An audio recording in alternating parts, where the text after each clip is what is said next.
that. Wow. There we Yeah. go. Hey, here Hello, he White is. Sox fans, and welcome to another edition of White Sox Daily. I hope this evening finds you well. It's been an interesting couple of days here. Um, the most improbable of comebacks against the best bullpen in baseball, followed by Jerry Reinsdorf in a interview symposium driving Mr. Danny Miller here absolutely nuts. So I figured we'd hop on today and talk about this stuff as well.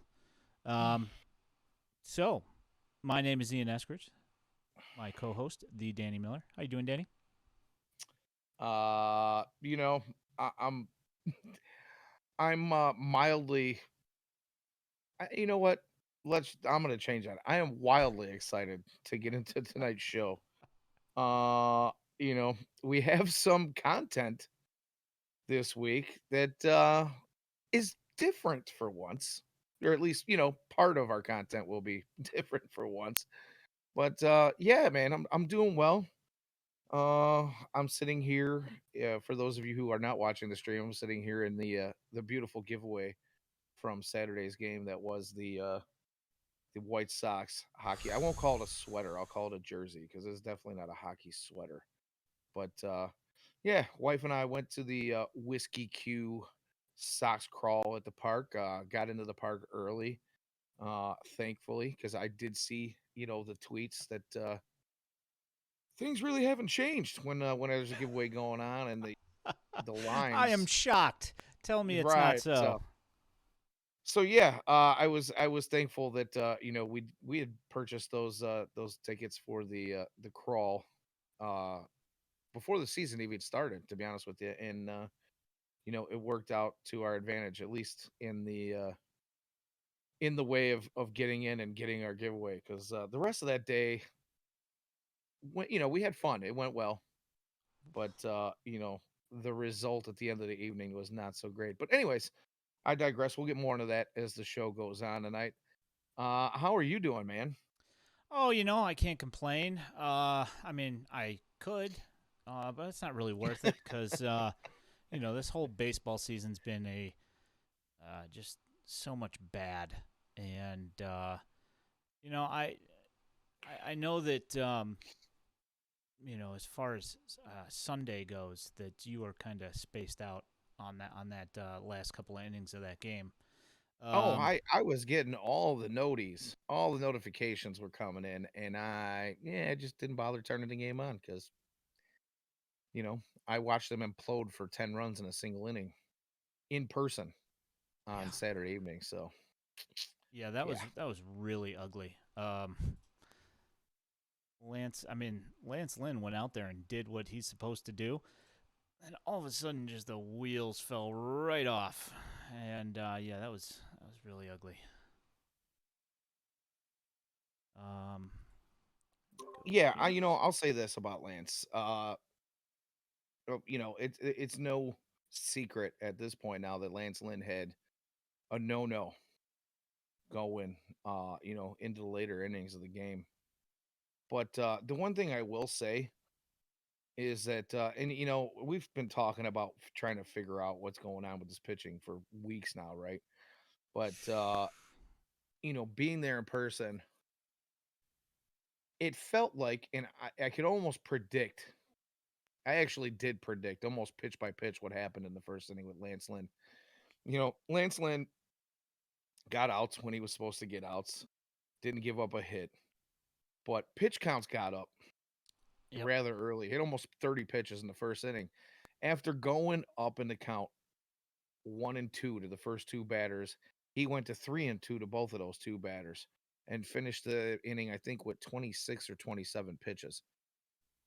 And I kind of started to get a feel for what was going on, I think. And it just looks like the starting pitching staff wants to strike everybody out. They start getting really cute once they get ahead.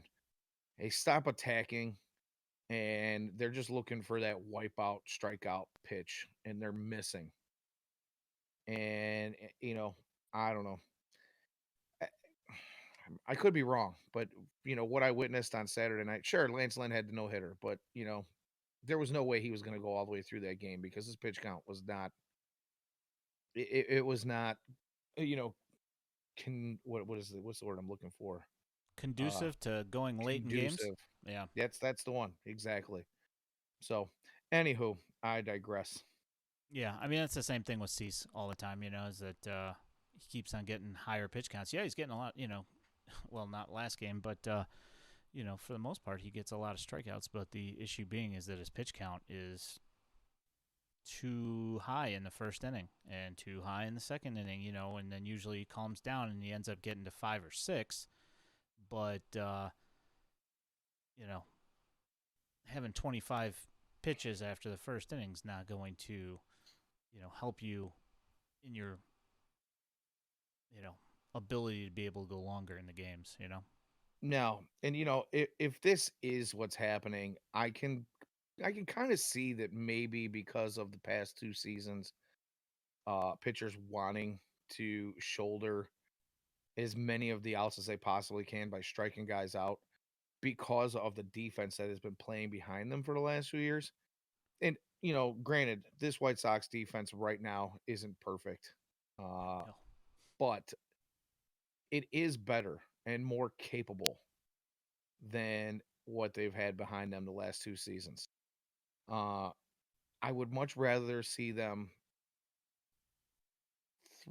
I don't mind. I don't want to see you throw the ball middle. When No. you're ahead in the count, but I don't want you to. I don't want to see you throw sliders that are 8 inches off the plate. You're not fooling anybody with that garbage. At least make it believable. If you're gonna try to get that swing and miss, dude, make it close. If they get contact on it, it's not going to be good contact if it's at least closer, but you're not even inducing swings at this point. You got guys standing up there 1 and 2 and they're shouldering the bat. So I don't know. It is what it is. That's something for Ethan Katz to work on. I'm just kind of spitballing on what I might be saying here, but I don't really know if that's what's going on or not. It's all speculation at this point, but yeah, he did what he was supposed to do for the most part. Got the Sox into the late innings, got himself a quality start, saved the bullpen for the most part, and things just didn't work out. Nope. Um, let's go to something else that is also pleasant to talk about. Luis Robert. Yeah, Um, I was Luis there to Robert. witness that Yeah, exactly. That's why I'm bringing too. it up because it happened in the same game. So let's go ahead and talk about that. Luis Robert um,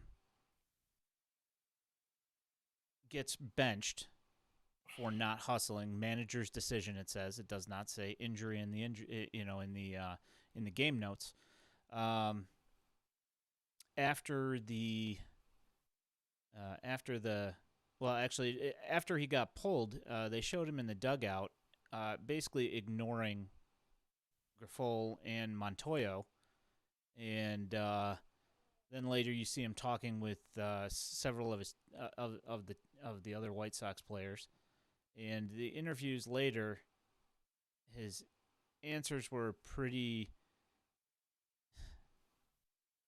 He said that he had been hustling too hard the night before, and that you know he was kind of tender, so he was kind of taking it easy in that game.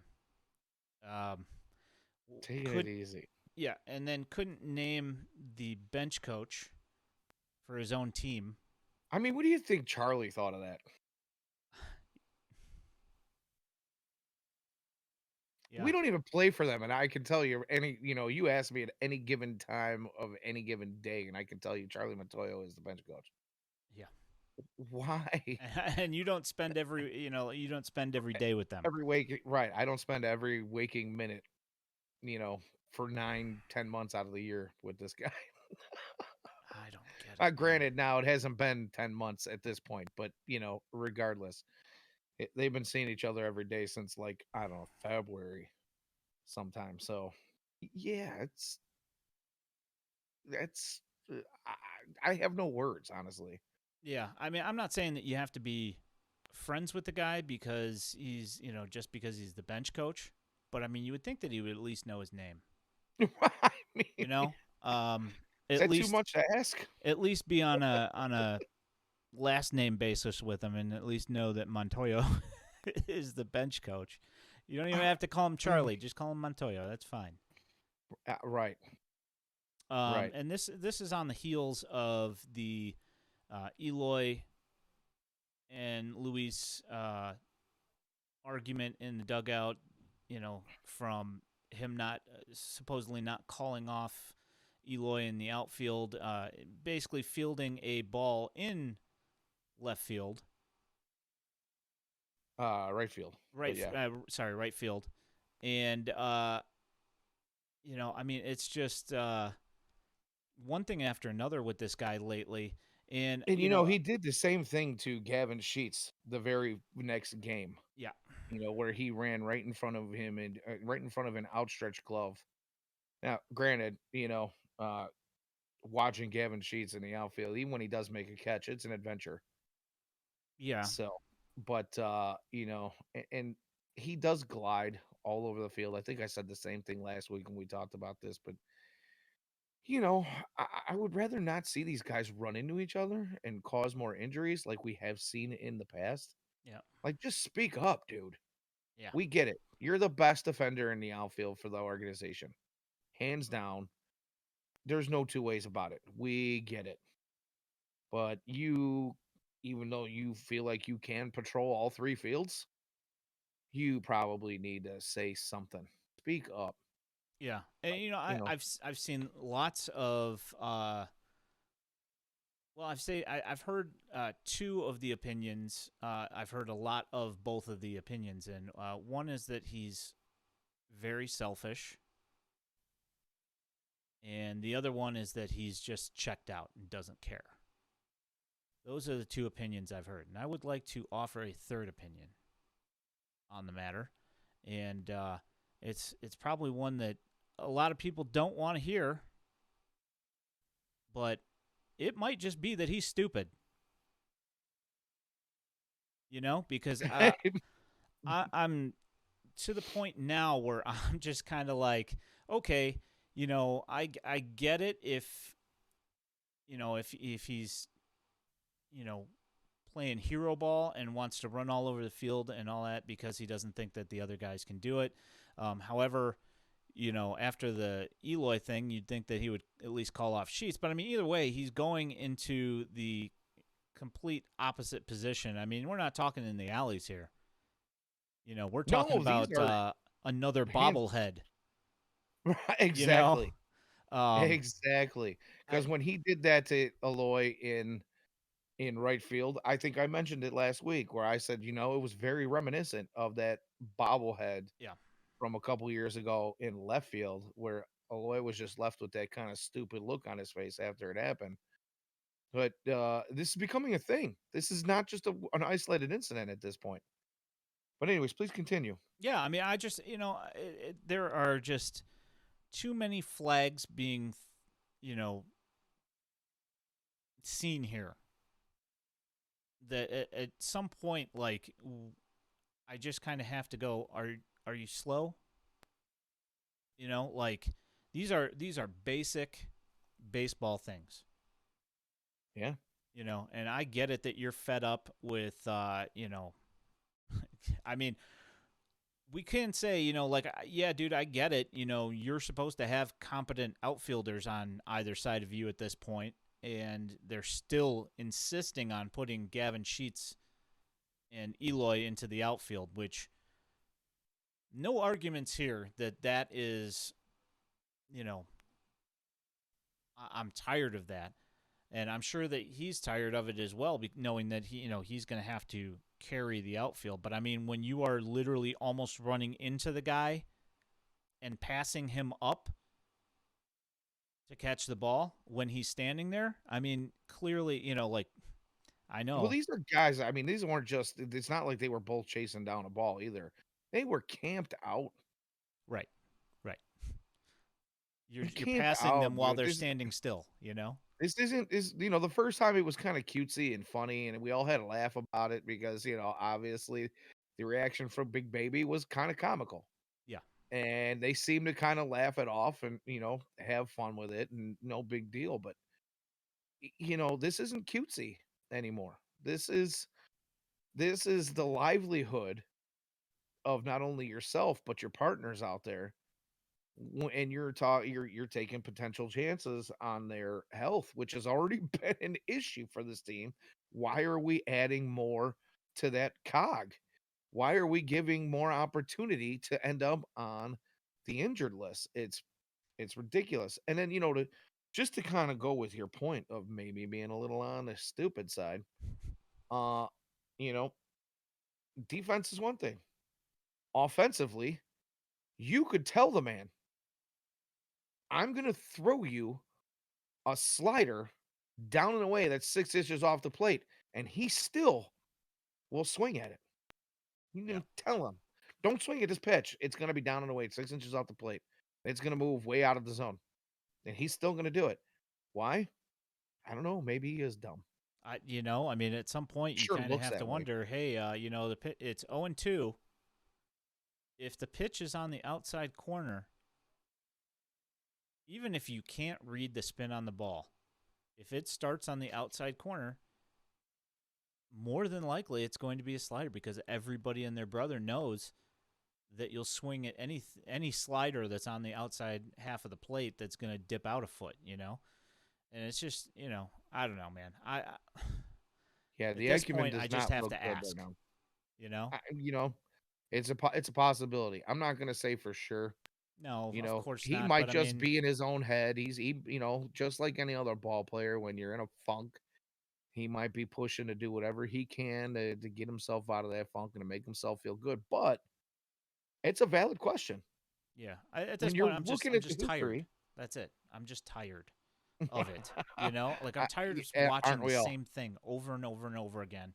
It's like a broken freaking record. Yeah, I mean, you think that at some point that, like, here's the thing: is I mean, I realize that he has played in what's that?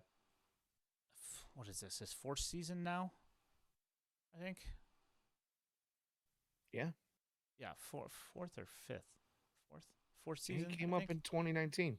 So yeah, this will be Yeah, his fourth season. right. So how is how can you not learn? To me, it seems like it's almost like it's the exact same player that came up on the field right now, still doing the exact same things. And I have to think, like Pedro Grifal is a details guy.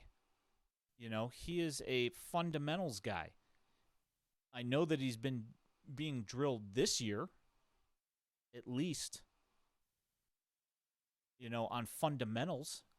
And I mean, I will say his defense has been really, really good this year, but the fundamentals are still lacking. And Indeed. it's just aggravating. You'd think that he would learn, and like the outside sliders thing, like at some point, come on, man, something's gotta click at some point, and it just hasn't yet. And it's been And I'm sorry. I I mean, apologize. He came up in 2020. okay, so it's He started the season. So it is yeah, going so this is this is the fourth year. start of his fourth year. Yeah, right, right. Right. So yeah, I don't know, man. It's just it's frustrating. Um, so do you want to you looking forward to moving on to this Jerry stuff here? Yeah. I just want to hit a couple other Yeah, notes yeah, do it. since we talked about me being present for Saturday's complete How was the implosion. crawl? Was it fun? The crawl itself was fantastic. Good. We got to get into the park early, obviously.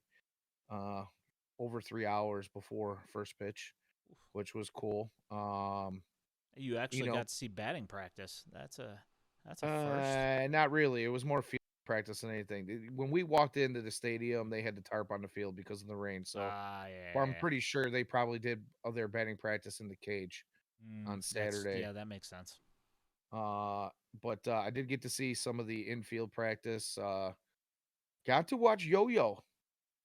take some infield practice, which Interesting. was nice to see. Yeah, he was out there with the bright green neon green cleats And bulging doing his disc. thing.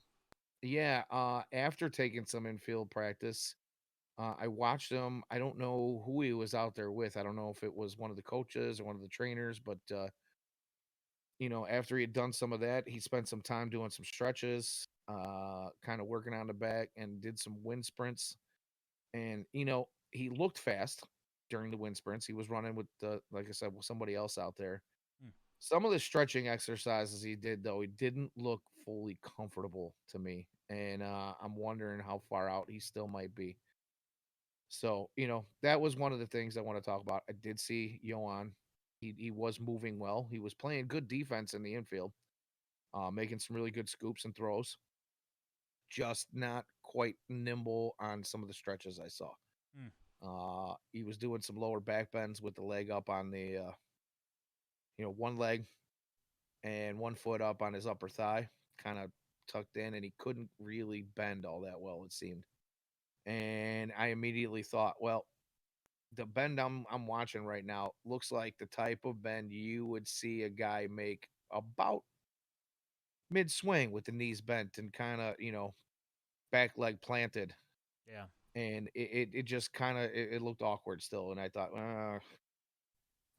hopefully we're talking about that 80% chance that he doesn't need surgery, but there is still that 20% chance that he might. So I'm still hoping for the best, but didn't look awesome. The other thing I wanted to talk about was I really found this interesting because at one point we had made our way up into the Vizzy View bar over in the left field corner. Hmm. And, it was all part of the crawl. They had a few of the bars out. Basically, it was the outfield concourse that was open from about 108 all the way over to like 151 or whatever it is out there Hmm. on the other side. Um, so we made our way to the Vizzy View bar. We sat up right on that little balcony that they have, the outdoor part of the Vizzy View bar, and just happened to look down into the bullpen and noticed that Dylan Cease was taking some throws. And when we first saw him, there were no coaches around. But what I did notice was Michael Kopech. When you look down into the bullpen, there's, two bumps out there, right? There's two actual, mounds. Hmm. And when he stepped on the rubber, he stepped on that first one right at the top of the stairs from the bullpen bench. And those stairs are literally like two steps away from that first bump. And who was over there with him working on whatever pitch he was working on? Michael Kopech, which I found odd. Michael Kopech was actually over the one to be coaching him on his delivery and his motion. And you could see the conversation, and he looked like he was talking about, how he got on top of the ball. And about those 6, 8 pitches later, Michael kind of started going, yeah, yeah, that's it. That's it. You're doing it right. And then Hmm. they walked away. Interesting. I think I only saw Ethan Katz out there for all of about 3 pitches during that session. So it was definitely strange. I thought to myself, should this be the other way around right now? Should Dylan Cease be working with Michael Kopech? But I don't know what was going on. I don't know what was being said. Maybe he's just trying to learn a new pitch on the side. I really don't know, but it was interesting to see for sure. Well, I mean, look back to last year, and Kopech was one of the top pitchers in the AL until he got his knee injury. Right. So, I mean, we know that the skill set is there, despite the fact that everybody, for whatever reason this year, has decided to completely dog him and act like he's always been garbage, which, Right. I mean, yeah, last year didn't end well for him. And, everybody's like, oh, yeah, like a 4 something ERA last year. And I'm like, well, yeah, after his knee blew up, Right. like Right. he had like a like a sub 2 ERA when he hurt his knee. So yeah, not really that shocking that his ERA doubled. Um, but yeah, I mean that's good to see. Like I'm glad that there seems to be some camaraderie. That was kind You of what I know, was about to get at after I heard what your thoughts were on that. But there was a lot of guys I noticed just looked like they were laughing and having fun, in these pregame warmups. Because, like you said, we didn't exactly get to see batting practice, But I did get to see a lot of pregame warm-ups, and there were a lot of guys spending some time together, which was nice to see for Yeah, sure. I mean, and like for anybody to be laughing, like I know that some people will say, "Why are you laughing? You guys haven't won a game in 9 days." At that point, or 8 days at that point, or yeah, I guess it was 9 at that time. Um, Yes, it was. I mean, like, God, I mean, one of the things that I've been thinking about is that every single one of these guys has got to be pushing. And every single one of them's got to be tight. It looks like everybody that's on that team is wound up super tight, like a golf ball, and it's just like there's no looseness to this team at all. There, like you can't have swagger when all your joints are stiff. You can't Right. have like a loose flow if you're like super aggravated all the time. Like it can't be like that. And like I made a joke to somebody, like maybe they need to have a Joe Madden pajama party, you know, to loosen everybody up, but I at this point, I kind of wonder like what's, I mean, I know that this has got to be killing Pedro, I mean, Yeah, absolutely. a month into the season and the best day that, like pretty much the only good day that's really been for him is the first day when he started off 1-0 and everything's been downhill pretty much since. So he's got to be feeling it. Oh, absolutely. I don't think if you're in the White Sox organization at all, in any position, and you're not feeling it right now, you probably need to get your head examined. Honestly, you know, I know everybody's going out there. There's no way that these guys aren't thinking that they can't win a ball game. Obviously, they do. They've all heard, the last couple of seasons that on paper, this team could be a monster. When they're all healthy, this team can be a contender. They've heard all these things. They know who they are. It's just got to be a matter of figuring it out. Maybe they're being a little too hard on themselves. I don't really know, but if you're not feeling some sort of discomfort, something's wrong. Yeah. you know. Yeah. Um, yeah, it's difficult watch right now, It's and I'm I sure mean, they're feeling the yeah. same. Yeah, I mean, I mean literally everything that Pedro has done has just not worked, and it's not for, you know, like there have been some moves that he's done that I've been like, yeah, I don't particularly like this, but at some point, like these guys have got to do their jobs. Well, yeah, and you can't blame the guy for trying to shake it up when something's not working. When he puts it on paper the right way and it doesn't work for 3, 4, 5 days in a row. All right, well, what else can we try here? You know what I mean? Let's the definition of insanity is doing the same thing over and over again and expecting different results. So, why not try something different? I get that. I don't necessarily agree with what has been tried in different ways, but oh, did we get a hats off? No, no, Did I I'm miss? just Oh, yeah, I just just figured putting why it the on. heck not? Yeah, it's nice and bright. Oh, right on. Yeah, Yeah. I know the hockey jersey I'm wearing here is a little bit white out on the screen, but Oh, that's good. I was, had to do it. I was interested. That's a really, it is a nice looking giveaway. I just wasn't interested. I had thought about going to do the crawl as well, simply for the fact that I wouldn't wait in line to go to that Now, game. I just happened to look at Twitter, uh, right around, I don't know, 45 minutes or so before first pitch, and I had caught the tweets of people that were like all the way in lot E and F. It seemed like these lines just were blocks and blocks away from the stadium still. An hour before first pitch, hour and a half before first pitch, and you're going, "What in the world is going on?" But then you realize not all the gates are open. Yeah, it's Hey, I don't understand why they continue to leave gates closed and accessible areas. And then on top of it all, even for the even when we were going in for the crawl, We went in at gate 1.5, which I was shocked to even see open because that's almost never open. It must be, a pregame thing because you'll never see that open during regular gate hours, I don't think. At least Yeah. I never have. But we had to go in. You're almost, you know, behind the scoreboard at that point. You know what I mean? And when we get there, they had 3 ticket scanners going. And after the first 2 tickets were scanned, 2 of the 3 broke down.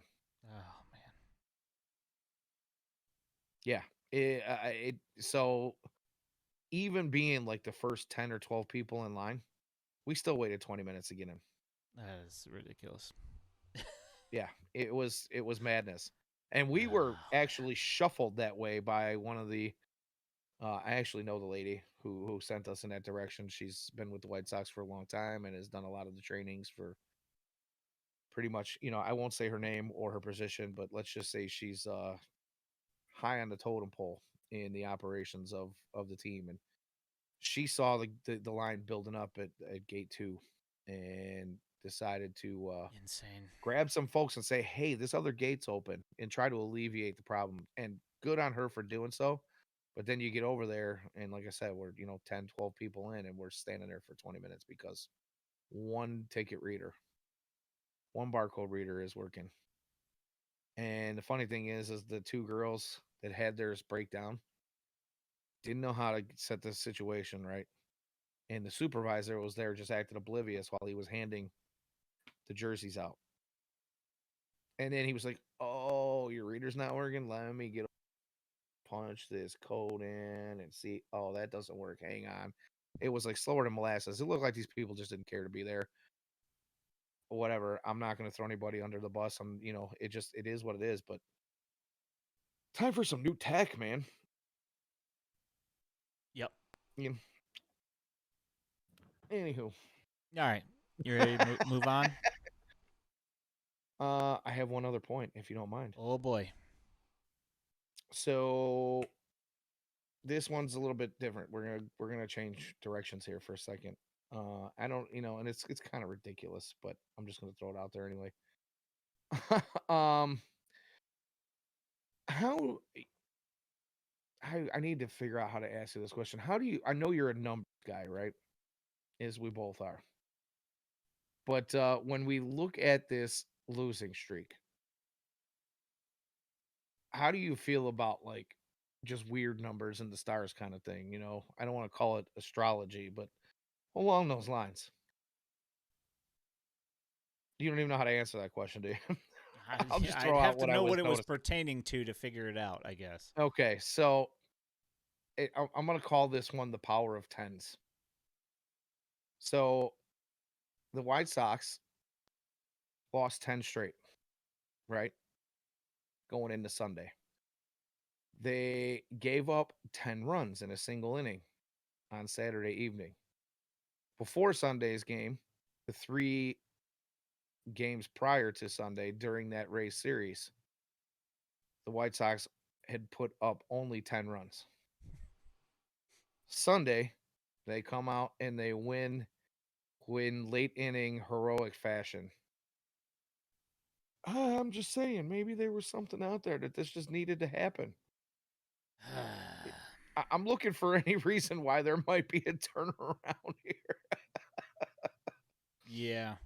I don't know, man. Just putting it in. Like I'm trying to will whatever I can into the universe to bring on some sort of turnaround from this team. Oh yeah. I mean, hey man, if we can get some positivity here and something good happens, I'm all for it.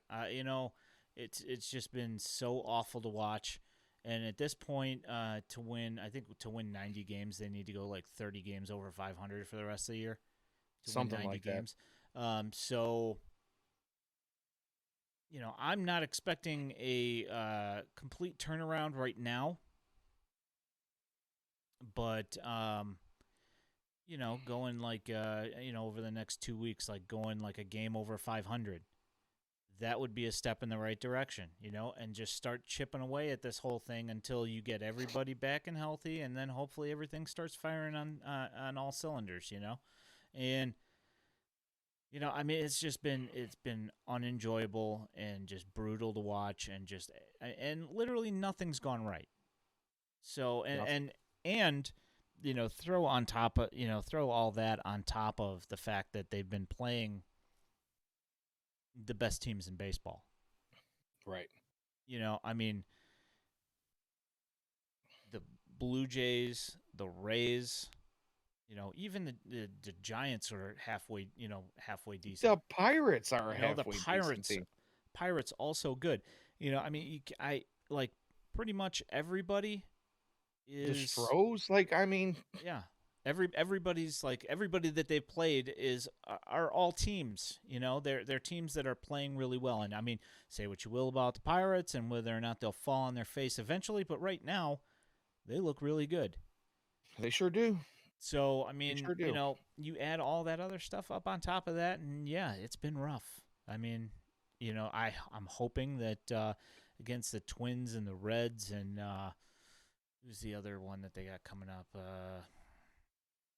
There's another one there that I'm not. Cincinnati, Minnesota, Yeah, and there's the uh, Royals and the Royals. Kansas City. Yeah, there Yeah, you I go. mean, if you can start, at least looking competent and go a couple games over 500 in the next couple of series. Hey, you know, they call that a winning streak. I mean, like, let's hope that at least something decent can come of this. I mean, if they just fall flat on their face after this, the season's over. Because I mean, Well, they can't withstand another week or two of this kind of stuff. no, You know, no, that old saying, you can't win you can't win a championship in April and May, but you can sure lose one. Well, this is the epitome of they're that, what working we're on it. seeing right now. Yeah, They are doing everything they can to lose it.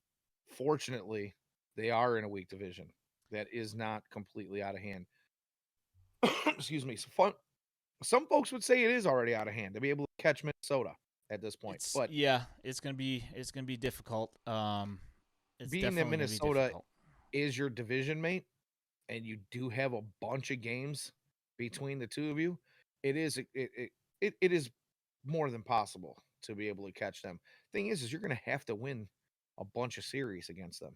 Yep, you're gonna have to be, you know, 3-4 games above 500 against all the teams in the division if you wanna pull this off this year. Right. It's possible, but I mean, you're really going to have to pull it together quick, Yeah, really brutal. fast.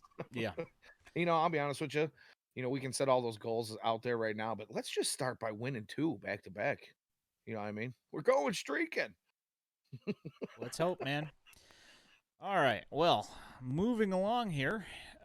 So Jerry Reinsdorf Oh boy. is not exactly what you would call accessible to White Sox fans and reporters in this area. He generally makes himself pretty scarce.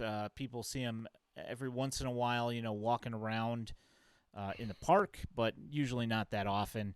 Um, and so when he's out and about and doing things, you may remember that the last time that we saw him in public, he was making jokes about the White Sox in his philanthropy interview. A couple, like the group that he was in a couple of months ago.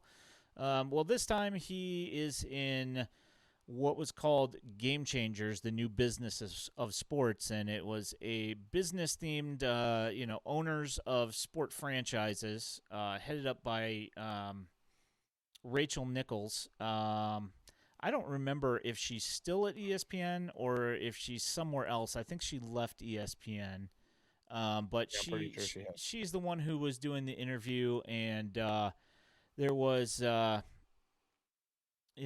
guy from football, English football. There was a the Washington Spirit, the what's it, WNBA, I think, right? It's WNBA.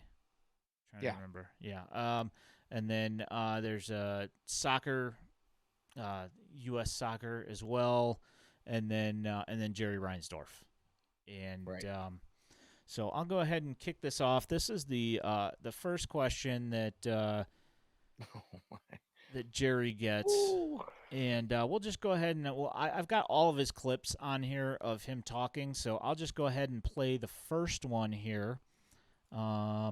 Make sure that everything works here when we get it over. Might have to start it over again. Hopefully not. Well, hopefully it'll work first time, but you know how that goes. Yeah, fingers crossed. Yeah. All right. So, I guess what you could glean from that and what he's saying there. Tell me if you agree with this, Danny. Is that he doesn't make any money from the team. He only makes money from owning the team from when he gets rid of it. Oh, hold on. You're muted. I am indeed. Sorry, I had Okay. dog issues in the background here, and muted myself yet again. Yeah, no, I agree with you 100%. It sounds to me like the fact that it almost sounds like he intended it to be that way. He didn't get into sports to make money. Or was that a different sound clip? Because I did lose the sound for a moment there, but what does that say? Letting Christ, thanks for the follow. Appreciate it. Yeah. Oh, and I had that stinking thing muted.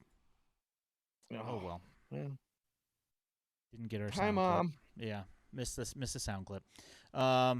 Yeah, But I yeah, mean, it's sorry. did you I'm get it just and agreeing then with it you. went away? Yeah, Okay, that was yeah. my fault. It's partially. I got part of it, and then it partially went away at And the then it end. came So back at the end. no, No. Hmm. no. Maybe it Interesting. did right at the end. Okay. All right. Well. Yeah, that But was. anyways, yeah. Yeah, it was more or less. Him talking about. You know. Yeah. See, you were being a gamer. Well, good to see you anyway, Grimtall. Thanks for coming in. You just missed us talking about the state of the White Sox Yards. right now. Right now, we're talking about Uncle Jerry and his interview today at the Game Changers thing. Here, you know what? I'll go ahead and start it over since you just came in. Why not? What the heck? Yeah. You let For me know those of about you, the audio, Danny. yeah, and for those of you who haven't heard or seen any of this, Blake Schuster on Twitter has got the full video, and he's also done us all the favor of pulling some of the highlighted quotes from it as well. So check that out. Yeah. All right.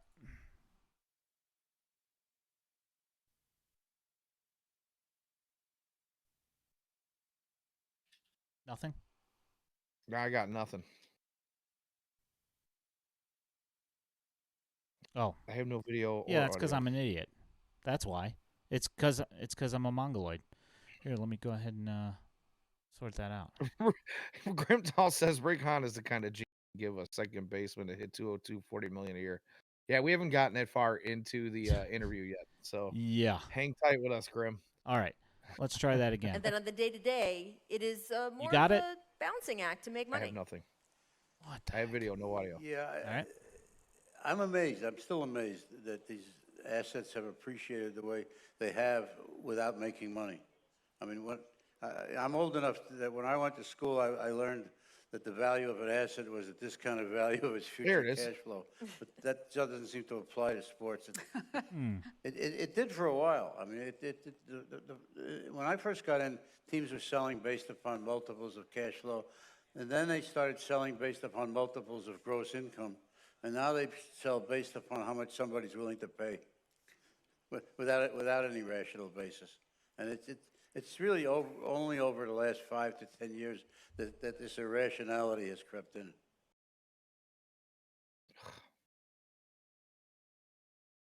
Ugh. Yeah. There we go. All right, so now I know that you can hear it. Yes, right. we are good. So, yeah. Value equals what someone is willing to pay. Yeah. Irrationally, according to Jerry. Rational. Yeah. So, Way to be a salesman on that one. So Yeah, what I heard was he's not planning on selling the team anytime soon because whoever might have been interested is like, nah, this knucklehead's gonna want way more than what it's worth. I mean, I want irrational money. I find it kind of just like the whole tone of the thing just to be condescending, you know? Yeah. It's just, as a fan of the team and somebody that, is obviously invested in them. I mean, obviously not as much as Jerry, but, emotionally, how about that? Emotionally invested in the team to be, kind of marginalized a little bit. Fine. You're smarter than me, Jerry. That's fine. You're richer than me. I get it. That's cool. But yeah, just not a fan. I'm gonna go ahead and move here, and since we redid that one, I'll go ahead and play this second one. Please do. It only gets better from here. Yeah, it only gets better. Hooray. Or about the idea of, the fans may decide they're happy with one level of success one season, not so happy the next season. You've recently dealt with the Chicago Bulls where you had a team that seemed, okay, is it smarter for the team to make a decision where you're going to strategize for the draft? Is it smarter for the team to make a decision to strategize for the playoffs just from the nature of where you finish in the standings? How do you make those choices from a business head when you also have your sports team owner's heart and the community's heart as well? Well, one thing you need to understand is that sports is neither a sport nor a business. It's somewhere in between. And it's different than any other sport, any other business. For example, your competitors are your partners. You earn probably over half of your income in conjunction with your competitors. At the same time, you are at the mercy of your dumbest competitor, particularly in baseball. If you have, somebody decides he wants to spend $42 million on a second baseman who hit 202, and one comes along for you, you're going to probably have to spend the same money. I mean, so the whole thing is irrational. My approach has been I never really cared about making any money. I just want to win. And that's not what I wanted to do in business. And in fact, I better make money in business if I want to win in sports.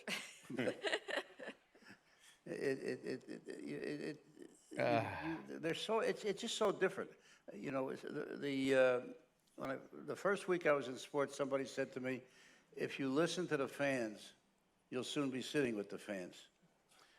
He don't want to sit with the fans. You can't allow your decisions to be guided by emotion or what you think people want. At the same time, you have to consider what the fans are thinking, or they're not going to buy your tickets. So it's unbelievably different than the real world. It really is. And I've just resolved all the inconsistencies by trying to win as often as I can, knowing you can't. It's a game of failure. Think about baseball. If somebody gets 3 hits every 10 times up, he's failed 70% of the time. Sports is a business of failure. Only one team is going to win every year. But the fact that you finish second or third or fourth, it doesn't mean you had a bad year. And I think the important thing to fans is while they want you to win championships, they want to know that when you get down to the last month of the season, you still have a shot. You're still playing meaningful games. If you can do that consistently, you'll make your fans happy. Can he talk out of the side of his mouth any more than? Nope, wrong one. There we go. Oh wow! That's a lot to unpack there. So, yeah, I mean, where do you start with that? His competitors are his partners, And Yeah, I get that revenue sharing. Yeah, and the stupidest partner who's willing to pay $42 million to a second baseman that hits 202, so you have to spend the same money. Um, Well, first of all, nobody's spending $42 million on a second baseman anywhere. Number one, not on a single season. Right. yeah, well, I But, mean, uh, second of all, I get where he's trying to go with that, saying that, if, he's talking about, he might as well have said Steve Cohen that's exactly, right yeah, off the 100%. bat. He's He stupid. might, yeah, Steve Cohen's dumb. He's stupid because he spends money. I mean, The game is a game of failure. If a guy gets, hit 3 times out of 10, blah blah blah. Well, is a I would say is a team successful if they win 3 out of every 10? Because right now that's where we're at. right, pretty much. Oh man, And then he goes on. He goes on to say he didn't get into sports to make money. I didn't get into sports to make money. he All wants I to want to win. do is win. Yeah, All I want to do is win. What? yeah. As evidenced by Excuse you? the only playoff series wins in franchise history since he took over, being in the year that they won the World Series. I mean, one time in 40 plus years. Yeah. What are we at? 42 years now? 40. He's been ownership? Yeah, he bought in 81, 81. right? Yeah. 81 So for we're 20 in million the bucks. 42nd season. Yeah, and now it's worth $2 billion, as Grimtall here mentions. So yeah, that's Not in it to make money. yeah, and we have not talked about Birdo yet No, we have at not. all. But that phone call where he happens to mention that Jerry gets a tax break for handing it over to his kids instead of selling it, and losing a bunch of money by doing that. It's just so much No, so ridiculousness. he gets a tax break. He'll hand it over to his kids, and his kids will wait for somebody to offer, ludicrous money. Yeah, Nobody's going to actually look at a real valuation of a club, whereas somebody's just going to hand over irrational money. It's not based on, investments and whatever. Oh my God, what is this guy talking about? I kind of think maybe, just maybe, this is why we don't see him out very often, because when he comes out and says things, it just gets picked apart by everybody for how ridiculous it sounds. I mean, to me, does it sound like he's putting some flexes out there to you? Like he sounds like he's trying to come off as some great owner who's a fan and whatever. We'll keep listening, and we'll make that decision after we get through all these clips. Yeah, I'll keep on going, but I mean, yeah, the air of superiority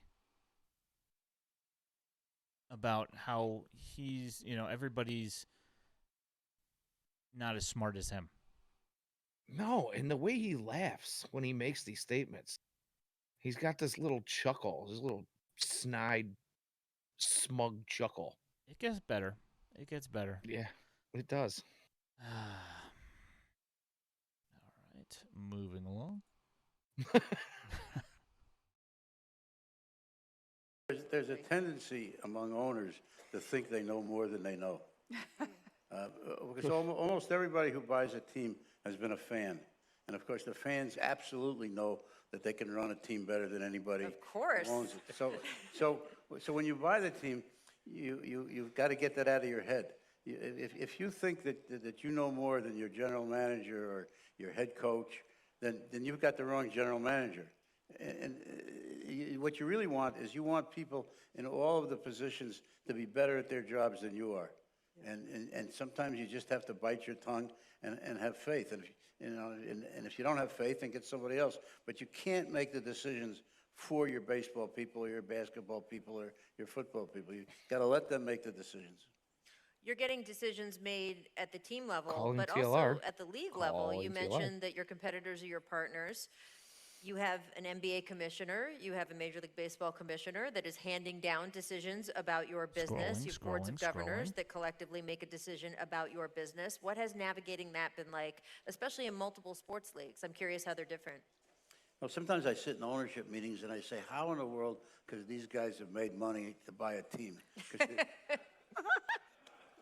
Wowzers. You Yeah. know, I guess it's He's part smarter of being than old. everybody I've else. been in baseball for, I think it's 42 or 43 years, and almost that long in basketball. And one of the things I find is new people come into the game, they're not terribly interested in what happened before they got there. Right. Which by the way, is a problem that we have in our country anyway. People don't pay attention to history. And it's very frustrating and very hard to sit there and Here not comes have Jerry the people politician. understand why things were done before they got there. Very frustrating. And to have them make decisions, I assume.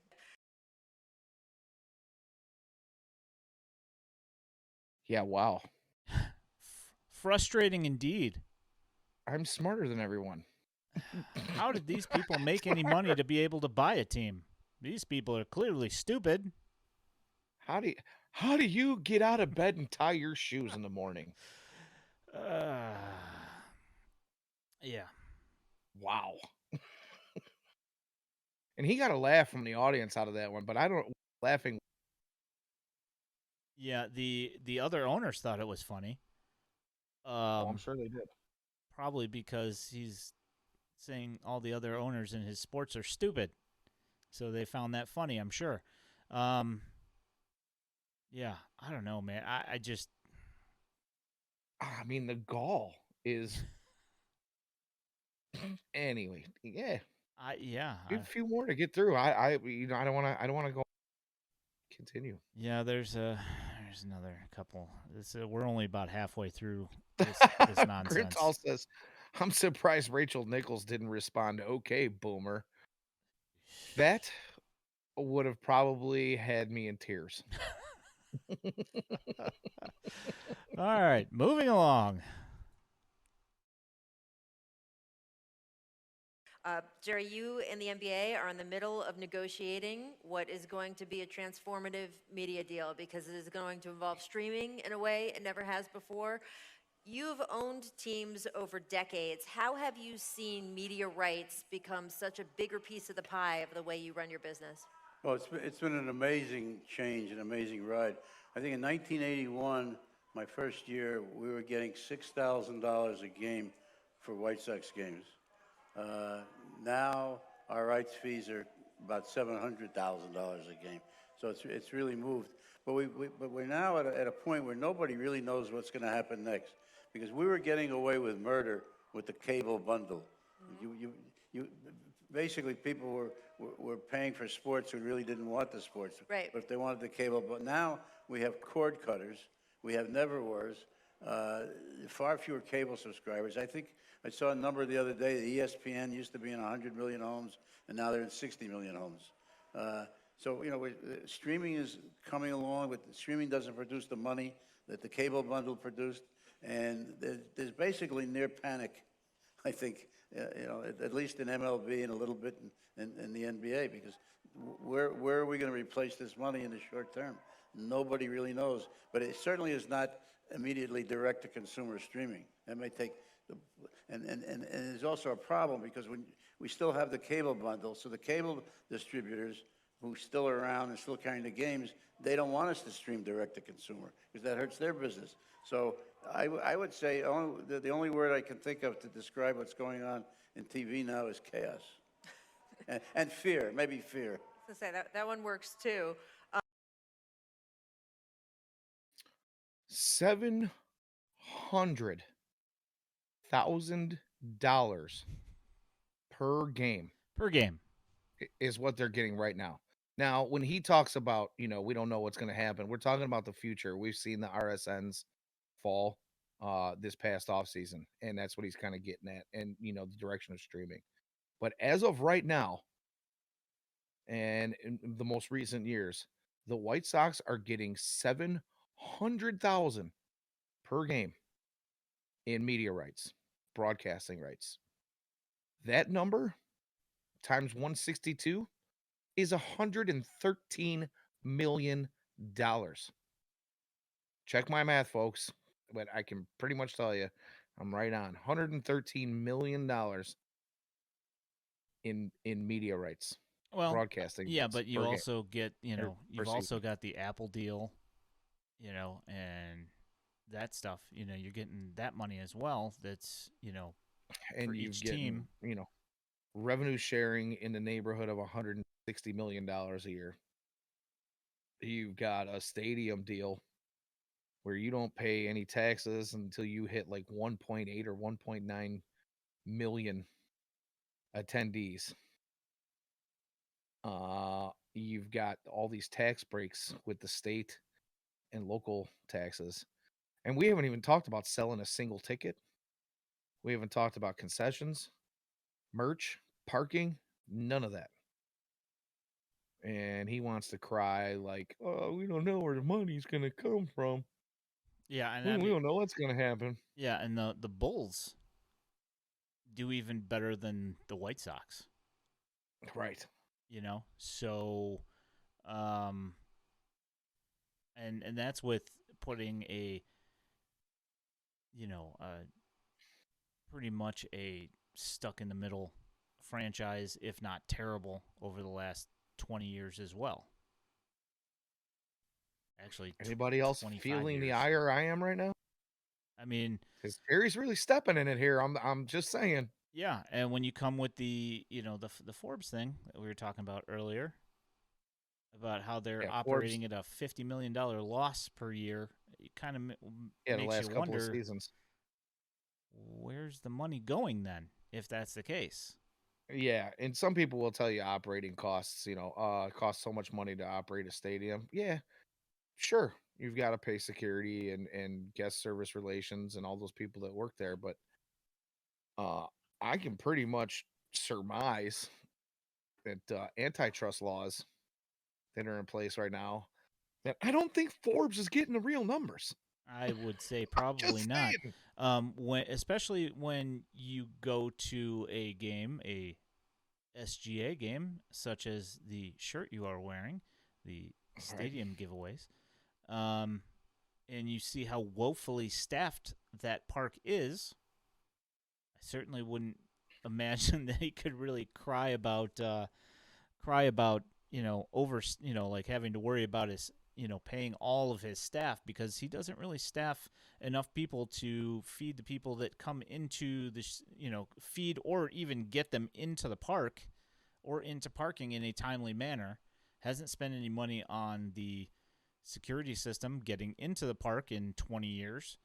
I mean, this is, not to mention, like your actual regular tax breaks where you spend money on stuff that you are buying for your team, for your business, you get to write that stuff off too.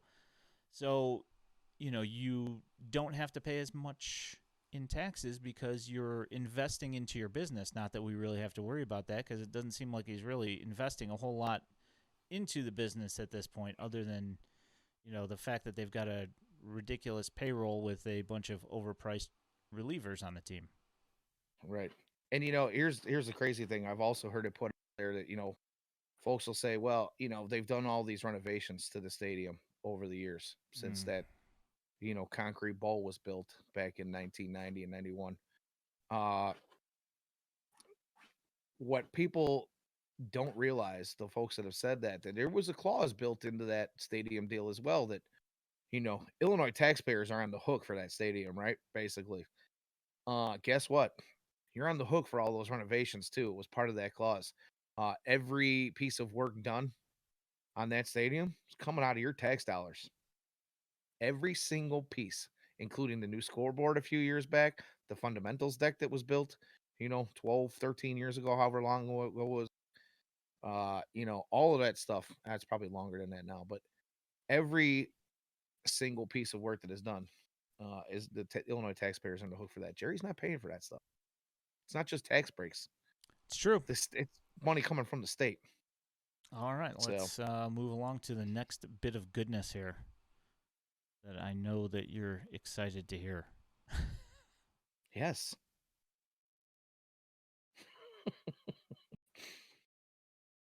Now we live in a world where everyone has a global broadcast signal. How has that created White Sox and Bulls fans all over the world? And how can you, as a team owner, maximize that and continue the global growth of the game and of your teams in particular? Well, I don't know if the Cubs are a global brand, but they certainly are a national brand. And it was despite all their efforts. Right. What created the national phenomenon of the Cubs was two things. One is they were forbidden to play night games. Right. So all their games were played in the afternoon, and every kid in Chicago came home, turned on the TV, and he saw the Cubs were playing. Then Ted Turner pioneered the idea of the superstation. Somebody copied him and took the Cubs games. So now, and sent them around all over the country on cable. So every kid in every market came home and could watch a Cub game in the afternoon. The people who owned the Cubs did everything they could to stop this distribution, and they weren't able to stop it. So they created this phenomenon. But now, clearly, with streaming, we're getting to a point where games, if the leagues allow it, can be taken all over the world. And I think you're going to be able to create more global brands. I mean, if Michael Jordan were playing today, I hate to think of the number of people that would be watching him in every country because they could do it on their Yeah, computer. he hates that thought. The internet Sure. and streaming is really going to make Hates it because he can't take make money all off of teams it to the now. extent that their leagues allow it all over the world and make them more popular. I hate to think how many people would be watching Michael Jordan right now. What? Yeah. Oh, Yeah, I mean, yeah, he's hating it because he's not making. He won't make money off he of wasn't that. able to He wasn't able to capitalize on. Yeah, I hate to think about how much I could have made and how much Oh, I'm yeah. actually making because, My time with Michael Jordan was premature. yeah, exactly. Ugh, Yeah, and that Birdo guy comes to mind again. yeah. Yep. If he hadn't have gotten lucky and gotten Jordan, things would be looked at quite a bit different. I'm just going to move to the next one. Try and get Yeah. this fit this stuff all in here, so Yeah. we're not taking too long with it. Right. Let's go. You? Well, it's interesting because gambling really was a major reason why the NFL became as successful as it did. Great sport, people love the game, but the gambling was very important. The other sports at the same time did everything they could to discourage betting, worried that betting could lead to fixing of games. I think people ultimately realized it's not possible anymore because with today's technology, if odds move, they have to move if money moves, that you're going to spot it right away. And players are not going to throw games for $10,000. Right. But the betting, gambling allows people to actually think they're participating in the outcome of the game. And now that you can do it on your phone, you can sit in a stadium and do it on your phone, I think it's going to grow dramatically. I don't know how fast, but it will grow dramatically. I mean, think about a baseball game.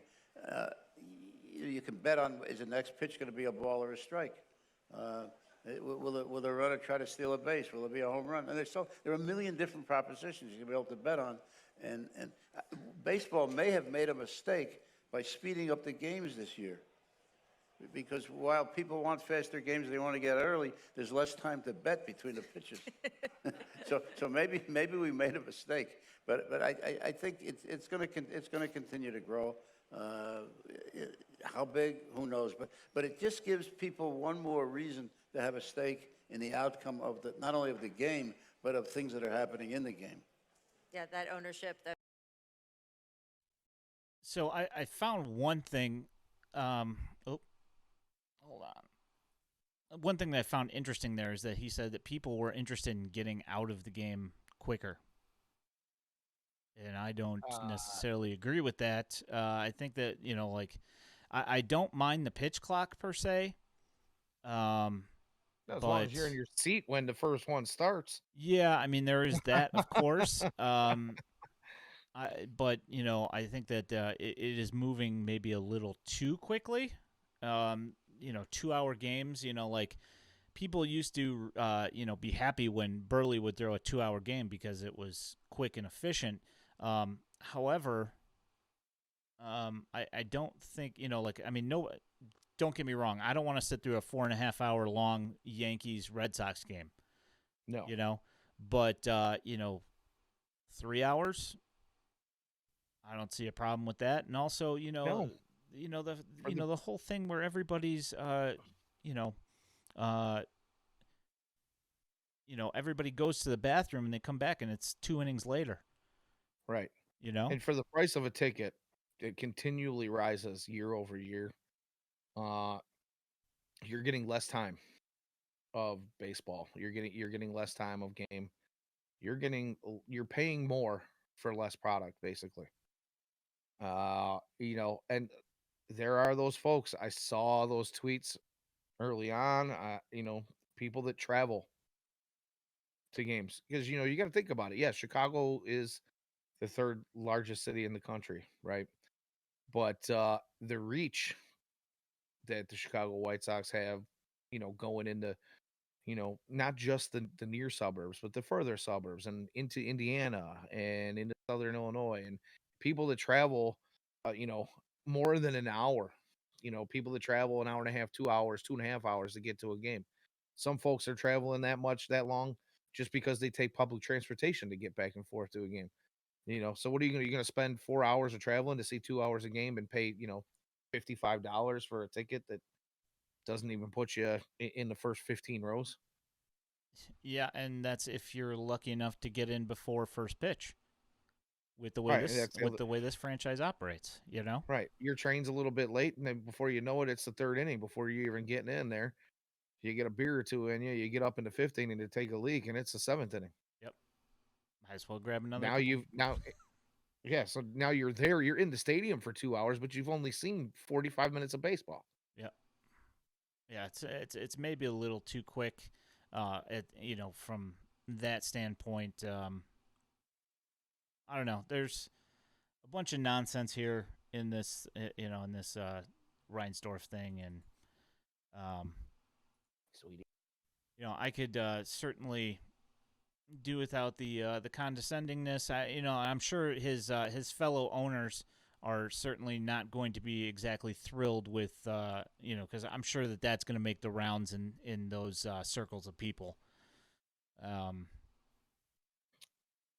I'm kind of looking forward to the follow up to this because there's got to be some statement made by someone, whether or not it's Jerry Reinsdorf. Someone he's gonna have some follow up questions, some follow up statements, and I'm really kind of looking forward to the backlash and all. To be honest with you, I'm kind of interested. The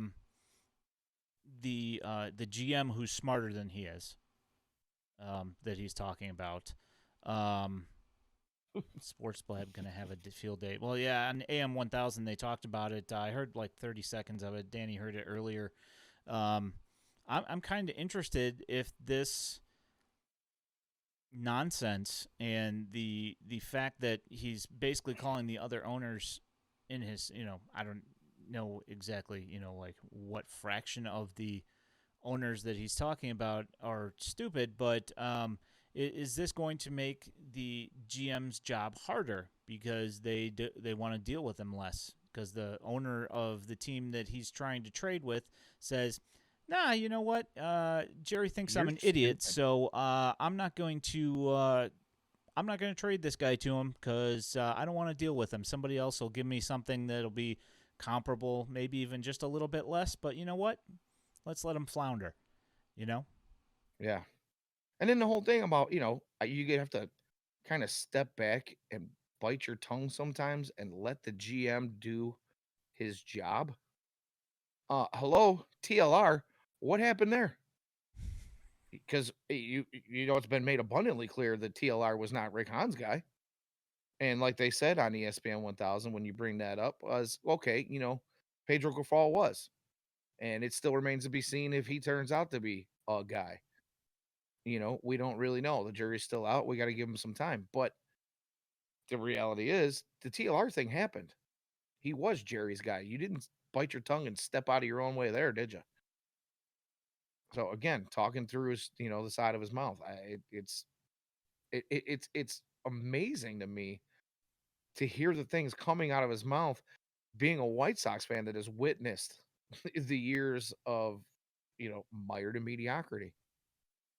And to hear him say these things, I'm completely beside myself. Yeah, and let's go ahead and add on top of this when earlier, late last week, Kenny Williams did an interview and said that there is no problem with accountability with the White Sox, and that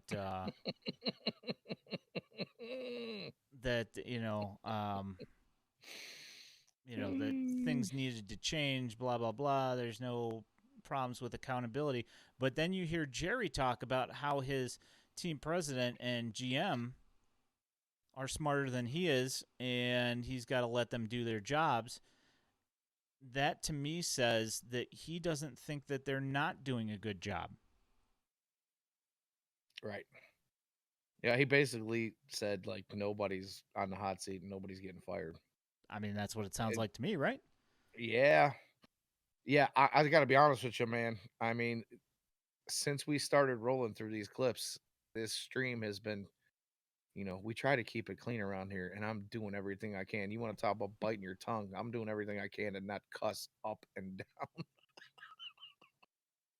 Yeah, he has that effect on people, it seems. Yeah, I might need a cocktail after this one tonight, buddy. Yeah, I mean, it was like with this thing coming out, and with like just all of the train wreckiness of the White Sox in the last month, and then this interview came out today. I wanted to make sure, like normally we do our stuff on Tuesdays, for the last couple of months, but I wanted to make sure that we got on this one fresh because I, I heard it and I was just like, you know what, Danny's got to have something to say about it, and I wanted to make sure that we got it while it was fresh. Yeah. Oh, I mean, I immediately got into our chat, one of the multiple chats that we're all part of, but I got into our chat and I said, "Are you hearing this?" Like, because it was live on the radio when I was listening to it, and I couldn't have been more surprised, honestly. And I mean, it just confirms a lot of thoughts that we've had. But the fact that we're actually getting confirmation on some of these things from the horse's mouth, Yeah. it is. I didn't know whether to laugh or cry, to be completely honest with you, but it is funny. There's something very comical about this, even though it's a kick in the gut. Yeah, that's pretty much what this season's been so far, is that, we came into both you and I tried to keep a positive vibe going about it, that we thought And I'm things were still going to be trying. better. I am as well, but it's getting more and more difficult. Oh, to do that. absolutely. Absolutely. And as I repeatedly say, for people that don't have minor league baseball to watch with this White Sox organization, I feel badly for you, because just about the only thing that's been making me happy with this entire organization so far this season has been minor league baseball, and seeing the development of some of these younger players and seeing what the things that Andy Barkett has put into motion down in the minors, seeing the dividends that it's paying already. Yeah, particularly with the Dash and the Cannonballers. Just lots of great things happening down in low A and advanced A. And even, you start to look forward to the Barons, where some of these guys that were in advanced A and low A last season are now making their way up to the Barons and doing a lot of the same things they were doing in the lower levels.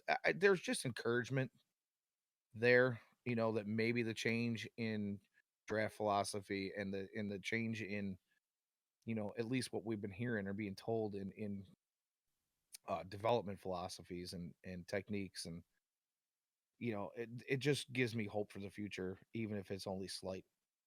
Yeah, I mean, the guys from Project Birmingham, Wilfred Veras was the player of the week in the Sal, couple of not this week but last week, and then this week DJ Gladney is going off with the dash, and hitting home runs all over the place and making diving catches all over the outfield, playing out of his mind, and I mean, there's just so many positive developments going on right now that, I get these comments on Twitter all the time about how the White Sox farm system is trash. And, it's Well, you can't look at the Knights and think, and that's, say that the White Sox system is trash, because if you're in that bubble, then yeah, it kind of does look like trash, because you've got a bunch of beyond their prime MLB replacement level player guys just kind of waiting in the wings. And I don't even know if half of them are replacement level players anymore. But yeah, and they keep signing more that too, right. I mean, they just keep adding to that pile. We've got a bunch of 30 somethings down in Charlotte Yeah. who have already had their cup of coffee and more. Yeah. So, anybody that's looking at the minor league system, if you're listening to this, to our podcast and you're on stream, chances are you've already heard us say this over and over and over again. But start looking at those younger guys. Start looking at those guys at the lower level. Might be impressed by some of the things you see. Yeah. Follow us on Twitter for all the minor league highlights at Daily White Sox. You'll see all of these positive developments that we are talking about. Yeah, I mean, there's a lot of ugly going on in the major leagues, but in the minors, there's some encouraging stuff coming, and you can't, like you said, you can't look at Charlotte and what has come up. Although Adam Hazley had a really nice game in that big yesterday. comeback.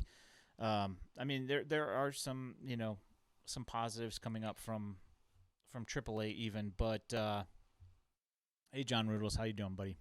Yeah, you got your outfield with Marisnik and Reyes and Hamilton, and then they just signed Piscotty as well because they needed another 30-something be over the hill outfielder.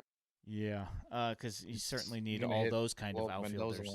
Yeah, that's what's gonna provide depth for the major leagues is guys that prove that they couldn't hit.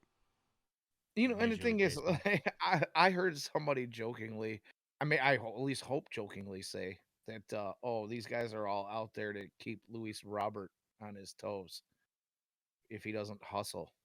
Just recently when they're talking about him getting pulled from Saturday's game because he didn't hustle. Oh, they got all these guys down there, adding these guys to keep him on the hot seat. And I'm going, nah, he's not fearful of any of these dudes. Yeah. Whatever. I mean, they might do freedom. something like that, but I wouldn't recommend it. Although I can't say that I wouldn't be mad if Pedro benched Robert for 3 or 4 games. I wouldn't be upset. Well, honestly, I've been saying it for a couple of weeks now. Like, we've seen just about everybody else on the team get a day off. Yeah. And Luis Robert has not. Yeah, he's like 5 for 55 or something in his last 10 games or something. Yeah, like if anybody needs a break, if anything, just to get him mentally correct, give him a day to just, maybe take that focus away from the game. Like, give him a full day off. No workouts, no nothing for you. A couple days would work just fine. Yeah, stay home. Don't even come to the stadium. Yeah, go get some rest. Watch some TV, veg out, do whatever it does. Don't even think about baseball for a day or two. Then call me, and then we'll discuss some options. But you're gonna get some time off, pal. Yeah, I saw a comment by Grimtall, about when's Pedro going to get some balls and bench somebody and replace him with somebody that's bad. just to send a message. And I don't necessarily disagree with that. It's getting to that point. Just watching the fundamentals and everything for this team that some guys are just going to have to be benched and shown, hey, if you're not going to do your job, somebody else will come and replace you, regardless of what the results are. We're not going to watch this garbage anymore. When does Rick Hahn get off his? I'm just gonna say, when does Rick Hahn get off his dead ass and pull some guys up out of the minor league system? Because you want to talk about, oh well, yeah, my job might be in jeopardy. I might be in the hot seat. In his interview earlier this week, I might not be safe. Well, do something. We're watching this bullpen all over itself. They're dumping game after game, and I yet to see any moves. Yeah. We got Alex Colomé down in the minor leagues throwing really well. Yeah, he's doing okay. Yeah. I mean, not You know? great, but I mean, Well, but he's I'm not he's- asking him to come up and be the closer either. Yeah. He's actually been pitching in the 7th inning a lot down there. He hasn't done everything. He hasn't been an everyday closer every time he's come into a game. Yeah. Which was the big knock on him before, was it seemed like, oh, you can't come into a game, it's a closed situation. Well, it seems to be that he's embracing a different role. Yeah. So, which is being I'm in Major League Baseball. That is the role that Yeah. he wants. yeah, and you know what? Let's just say he does fall on his face. Can't be much worse than what we're seeing from some of these guys in the bullpen right now. If we're talking about shaking things up, give me a guy who's got some experience in some high leverage situations. I'm sorry. Aaron Bummer needs to go work on some things. Maybe he needs a 10-day IL stint for a latch strain or something ridiculous where they just need to put it on the books to get somebody else up. Yeah, well, I mean, part of the thing with Bummer is that you saw it in the other game, in the other day. I think it was yesterday. It was like giving up 50-foot singles. That just out of the reach of guys, and it's not like he's giving up hard contact most of the time. Most of the time, it's just like this little dribbler that just happens to find a hole, and he gets really unlucky. Now, I will say that it would be nice to see a little bit more. I would like to see a little bit more swing and miss, but it is what it is. I mean, what are you going to do? I'm just saying there's a couple of guys in this bullpen that just, maybe it's bad luck. It's been probably about a week or so since I've gone and looked at the BABIP numbers, and a couple guys did BABIP, Aaron Bummer being one of them. But there are some other guys that just aren't pulling their weight, period. And if we're really in this window of contention, which is laughable at this moment, but if you were to talk to White Sox brass, I feel like they would still say that publicly. Why aren't we doing the things that we need to do just to make the moves to, maybe give the guy, or two some time to figure some things out, bring somebody else up. We talk about that definition of insanity. We're doing the same thing over and over again and expecting different results. Well, we've been rolling out that same crappy bunch all season, and they can't get it done. Yeah.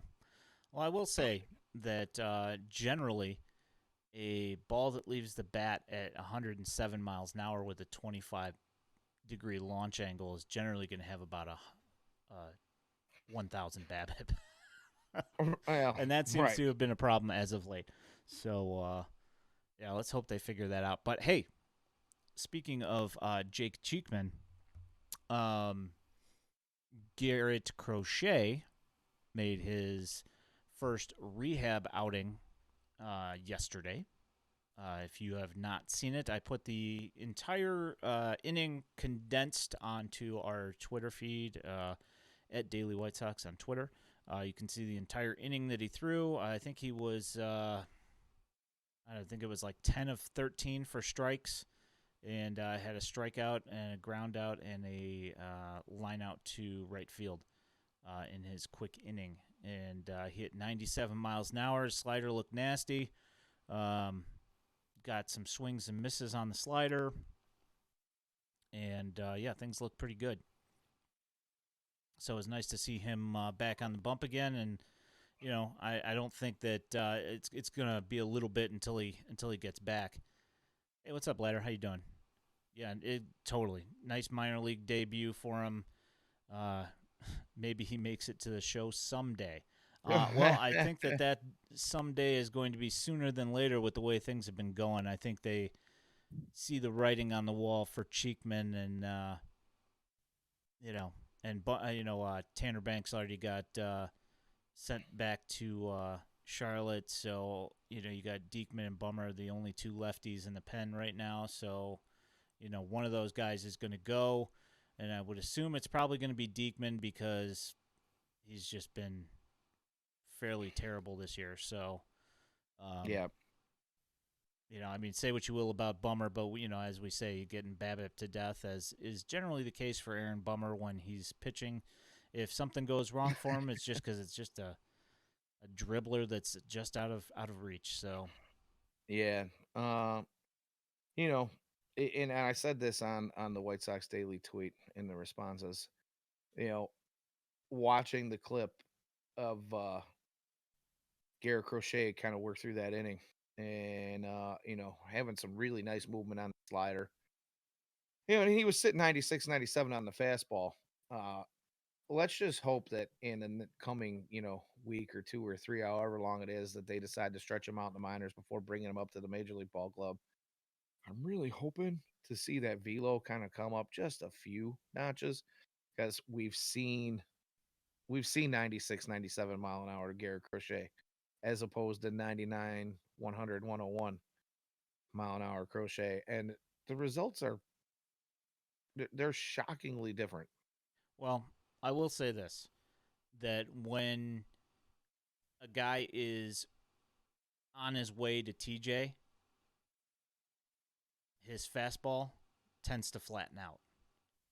This is true. So, if a healthy Crochet throws 97 and it moves With movement, yeah. that's better than 96 mile an hour Crochet where it's straight as an arrow. I mean, we saw that with Zach Birdie as well. A la Zach Birdie, it was just coming out of my mouth. Yeah, straight as an arrow, and it took him a remarkably long time to rehab from his TJ and to get his velo back. But I mean, if you saw, he's up on the old for crying out loud, we're getting botted.